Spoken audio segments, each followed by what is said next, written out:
Olá, chegando agora do aeroporto, depois de um fim de semana em Porto Alegre, fim de semana delicioso, choveu o tempo todo.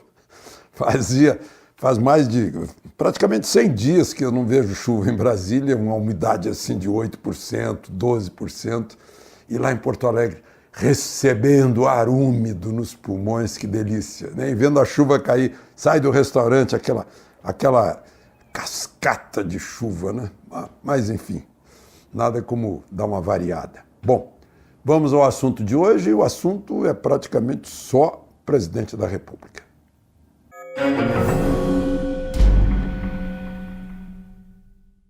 Bom, quando a gente tem um presidente da República operado, esse é o grande assunto, né? Eu lembro de quando foi operado em Cleveland, nos Estados Unidos, o presidente Figueiredo, foi todo mundo para lá, cobertura diária, entrada ao vivo, né?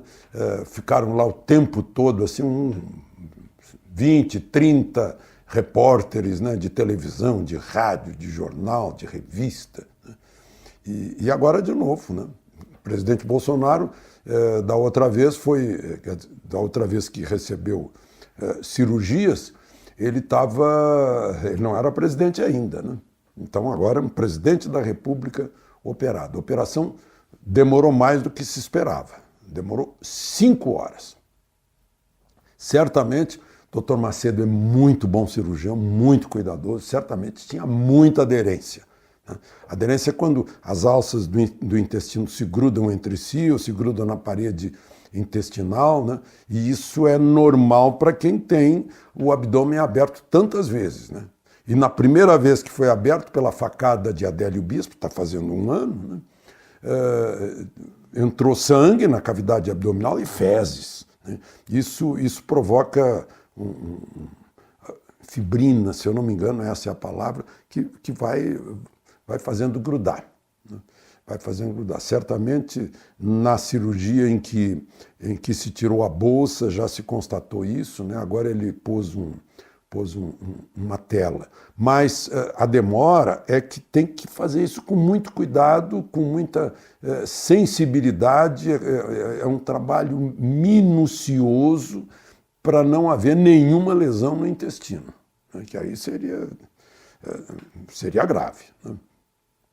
Então deve ter sido isso, né? Eu não vi nenhum boletim médico, não falei com o Dr. Macedo, né, a quem eu muito admiro, né? Mas eu acho que deve ter acontecido isso. Ele já está se recuperando, está falando, já botou mensagem, agradeceu as orações, né? Estão lá os filhos, né?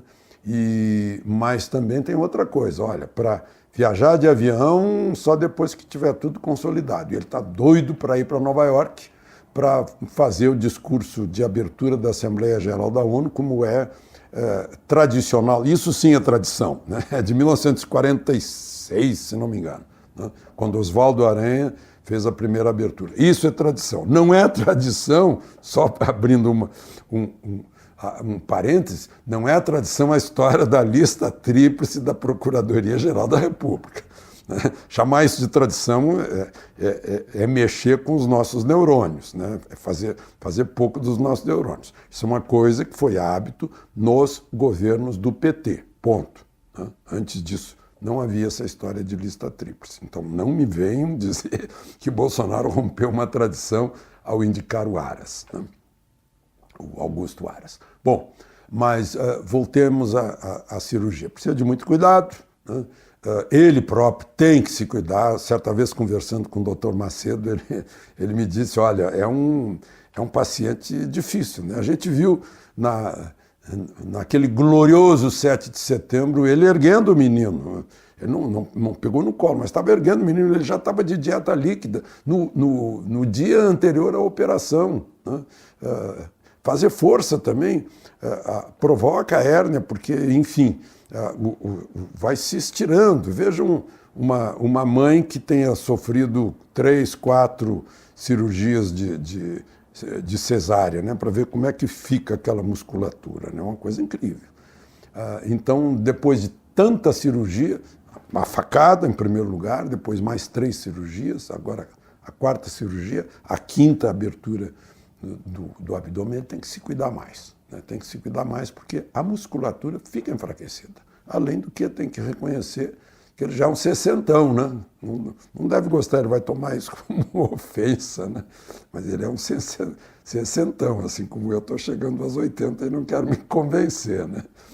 Mas são essas coisas da vida que a gente tem que dar um pouquinho também de nossa participação, da nossa vontade, não confiar apenas na sorte, nas questões aleatórias da natureza. Nessa véspera, que eu mencionei do menino que ele puxou, né, o Ivan, que cena, né? O Ivan estava correndo assim ao longo do Rolls Royce e lá pelas tantas ele fez sinal lá que trouxessem o Ivan, ele reconheceu o Ivan que já tinha estado num evento. O Ivan é filho de uma professora, tem 9 anos, e mora na Vila Planalto. Para os que não conhecem Brasília, Vila Planalto foi originária do acampamento do pessoal das obras do Palácio do Planalto. Não fica muito longe. Né? E depois se desenvolveu assim, sem nenhum planejamento, um bairro de Brasília. Né? Ali hoje tem alguns restaurantes, até teve um ministro que morava lá, o João Paulo dos Reis Veloso, né? Morava na Vila Planalto, ministro do Planejamento, ministro importante no governo Geisel. Né? É um lugar aprazível, né? É um lugar que tem escola, tem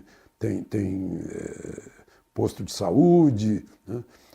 E não fica mais ou menos entre o Palácio Alvorada e o Palácio do Planalto. E esse menino veio de lá, de camisa amarela, né? E Bolsonaro opôs ali do lado, de improviso, e o menino gostou. O menino ficou acenando também, olhava para o presidente, via como o presidente acenava e ele repetia. Foi um espetáculo esse 7 de setembro em Brasília. Eu estava em Porto Alegre, chovia, né? Estava cheio de gente lá de bandeirinha verde e amarela, vibrando. Né? Em toda parte foi isso. Né? Foi um espetáculo. Né? Eu vi imagens, eu não cheguei a ver lá em Porto Alegre, mas eu vi imagens de grupos de preto dizendo que estavam de luto pela democracia. A princípio eu pensei, tudo indica que sejam refugiados cubanos e refugiados venezuelanos, se estão de luto pela democracia. Né? Mas não eram brasileiros. Agora, só que a própria manifestação deles é uma prova de que a democracia está forte, porque eles podem se manifestar até contra o dia da independência, né? Pondo luto, tirando o verde e amarelo, não portando bandeiras nacionais. Eles têm todo o direito de fazer isso, porque estamos numa democracia, negando o que eles disseram. Mas foram grupos pequenos. Depois eu tive fazendo um levantamento pelo país afora. No máximo, na maior multidão que houve, tinham umas 200, 300 pessoas, não chegou a isso. Né? Para um país de 210 milhões de habitantes, né? É uma micro-minoria.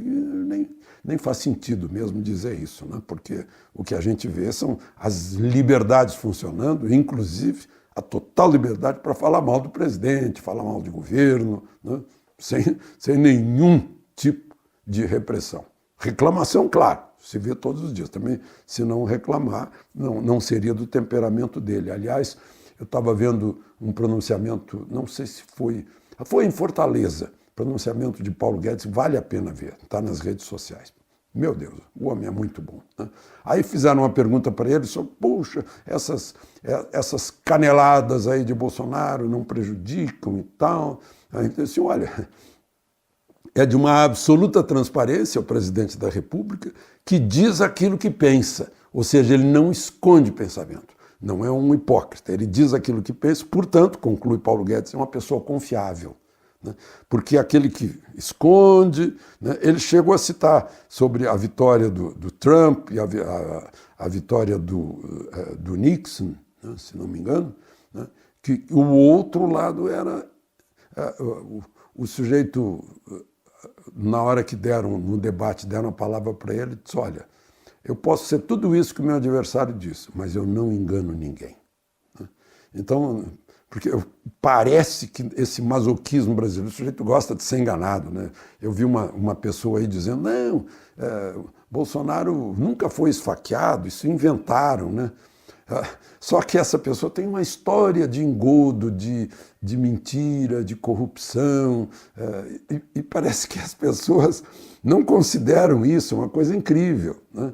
Parece que o brasileiro gosta, ó, me engana que eu gosto. É aquela famosa frase do me engana que eu gosto. Então esse não engana, né? Segundo o depoimento do Paulo Guedes lá no Ceará. Esse não engana, é transparente, né? Fala o que pensa, ou seja, não mascara o pensamento, né? E, enfim, está aí animando o país, animando um 7 de setembro como nunca se viu, né? Eu vi festa no Oriente Médio, tanto em Israel quanto nos países árabes, festa nos Estados Unidos, né?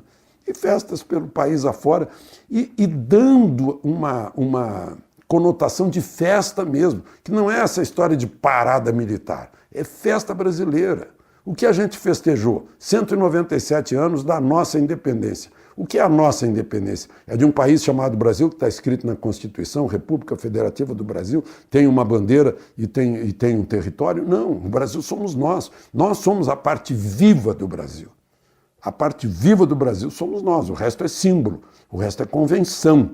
Até as leis são convenções, mas nós somos o Brasil. É o aniversário da nossa independência, né? Em que nós reverenciamos os nossos ancestrais, os nossos antepassados, e preparamos no presente e o futuro para os nossos filhos, netos, bisnetos, os que virão, né?